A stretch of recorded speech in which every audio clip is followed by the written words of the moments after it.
여러분 안녕하십니까? 이어서 경남 소식입니다.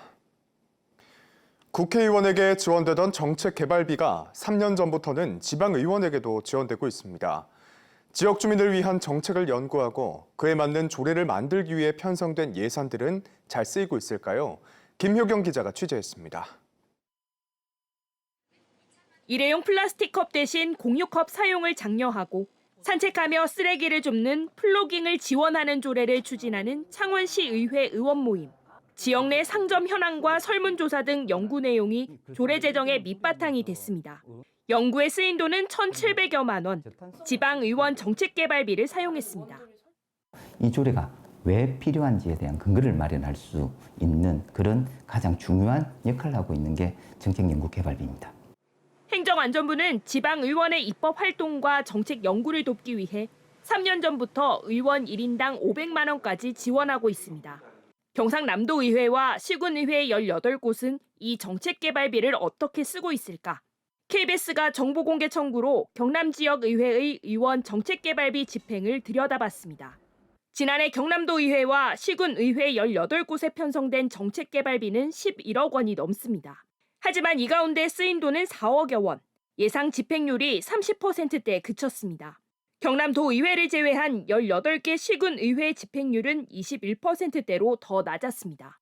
통영시와 진주시, 거제시와 함양군 등 11개 시군은 지난해 예산을 편성하고도 한 푼도 쓰지 않았습니다. 의원님들도 꼭 그걸 써서 연구를 한다 해서 당장에 그거 할 수 있는 그런 게 없다고 생각하시다 보니까. 특히 남해군과 통영시, 함안군은 2020년부터, 거창군과 함양군, 진주시는 2021년부터 예산이 배정됐지만 한 차례도 쓰지 않았습니다. 정책 연구에만 쓸 수 있는 탓에 집행률이 낮을수록 의회가 정책 연구에 소홀했다는 지적이 나옵니다. 연구단체를 구성을 해서 하도록 되어 있어요. 소규모 연구나 용역으로도 이런 정책개발비로 활용할 수 있도록 하는 방법. 시민단체는 정책개발비 집행 문턱을 낮추는 만큼 사용된 예산을 철저히 검증하기 위한 시스템도 필요하다고 지적했습니다. KBS 뉴스 김효경입니다. 거제시 최남단 노자산 자락에서는 민간 자본을 유치해 대규모 골프장을 짓는 거제 남부관광단지 조성 사업으로 5년 넘게 갈등이 빚어지고 있습니다.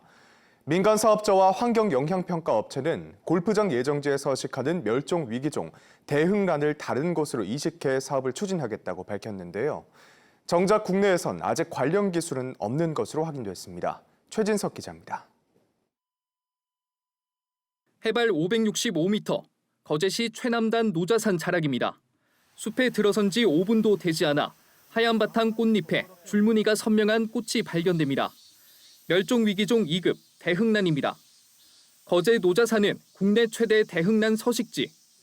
지난달 경상남도와 낙동강 유역 환경청 등이 공동조사한 결과 개발 사업 예정지 안에서만 200여 곳, 700여 촉의 대흥란이 발견됐습니다. 대흥란 서식지 보존이냐 이식이냐가 사업의 쟁점인 상황입니다. 지난 6월 민간 사업자의 의뢰로 환경영향평가를 진행한 업체는 대흥란 증식 기술을 보유한 제주의 한 기관과 자문, 협업을 통해 대흥란을 이식하겠다고 밝혔습니다. 대흥란 서식지를 원형 보존하면 골프장을 건설할 수 없기 때문입니다. 문서상 진행된 사항은 없고 좀 해줄게 이런 답을 들은 사항입니다. 취재진이 대흥란 이식에 참여한다는 기관과 직접 연락해봤습니다. 해당 기관은 환경 변화에 민감한 대흥란은 아직 국내에서 이식 사례나 관련 기술이 없다고 답합니다. 또 해당 기관은 문제의 환경영향평가 업체와 협업을 약속한 적이 없다고 잘라 말했습니다. 증식도 안 되는데 어떻게 이식까지 가능해요? 우리가 지금 증식이나 이식을 해본 역사가 없기 때문에 그것이 가능하다, 이 가능성이 있다 이런 식의 언급은 어느 누구도 안 했고. 2018년 전략 환경영향평가 거짓 논란에 이어 2달 전 환경영향평가 보완서마저 엉터리라는 지적이 나오는 이유입니다. 사업체가 직접 하는 것이 아니라 정부가 할 수 있도록 업체를 선정할 수 있도록 하는 환경영향평가법이 하루속히 국회에서도 통과되어서 낙동강 유역 환경청은 최근 공동조사 결과를 토대로 거제 남부관광단지 사업에 대한 의견을 최종 승인권자인 경상남도에 전달할 계획입니다. KBS 뉴스 최진석입니다.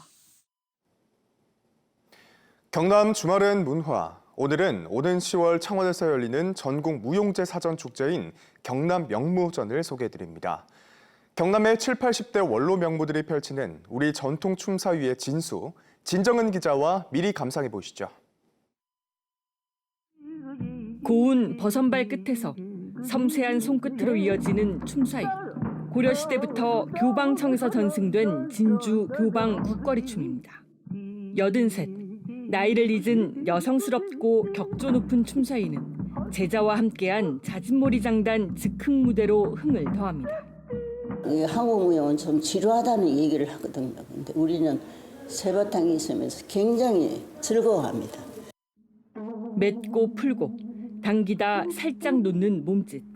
빠른 발로름과 엇박에 실리는 기교와 절제미가 고스란히 담긴 일란입니다. 78살의 명무는 난의 자태를 한 폭의 동양화처럼 담아냅니다. 춤이라는 거는 이 붓글씨하고 똑같아요. 붓 쓰듯이 너무 좋게끔 부드럽게. 진주 교방 국거리춤 정혜윤, 일란 이순자, 살풀이춤 박성희, 영남입춘 정양자. 경남을 대표하는 7, 80대 원로 명무 4명이 내일 저녁 창원 3.15 아트센터에서 한 무대에 오릅니다. 오는 10월 창원에서 열리는 32회 전국 무용재를 알리는 사전축제, 경남 명무전입니다. 승무와 벚꽃춤 등 초청 명무까지 모두 6명이 전통 춤사위의 진수를 선사합니다. 각 지역에서 활동하고 계시는 우리 선생님들을 한자리에서 한 무대에서 춤추시는 모습을 언젠가는 꼭 한번 만들어 드리고 싶다고 생각을 했는데, 원로 명무들의 귀한 무대로 시작을 알리는 전국 무용재는 10월 5일부터 열흘 동안 창원 성산아톨 등에서 펼쳐집니다. 이번에 굉장히 큰 축제입니다. 예, 영광스러운 일이고 꿈이라도 좀 더 보탬이 돼서 우리 무용이 올바르게 전해 내려가면서 향상시킬 수 있는 그게 소원입니다. KBS 뉴스 진정은입니다. 오늘은 나가실 때 우산을 챙겨주셔야겠습니다. 다가오는 저기압의 영향으로 비 소식이 있겠는데요. 예상되는 강수량은 내륙을 중심으로는 내일 오전까지 10에서 60mm, 해안가를 중심으로는 30에서 80mm로 많은 곳은 최대 100mm 이상의 비가 저녁까지 이어지겠습니다. 하지만 비가 더위의 열기를 식혀주기엔 역부족이겠는데요. 어제보다는 기온이 조금 낮겠지만 오늘도 여전히 무덥겠습니다. 창녕의 낮 기온이 32도까지 오르는 등 습도가 높아서 체감온도는 더욱 높겠습니다. 계속해서 우리 지역에 폭염특보가 발효 중인 가운데 오늘도 더위에 건강 상하지 않게 각별한 유의가 필요하겠습니다. 자세한 지역별 기온 살펴보겠습니다. 현재 기온 창원이 25도, 창녕이 24도를 보이고 있습니다.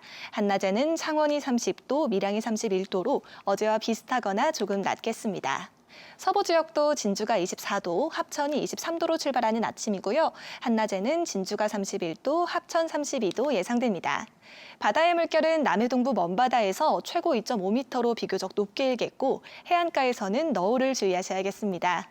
이번 비는 내일 저녁이면 대부분 그치겠습니다. 날씨였습니다.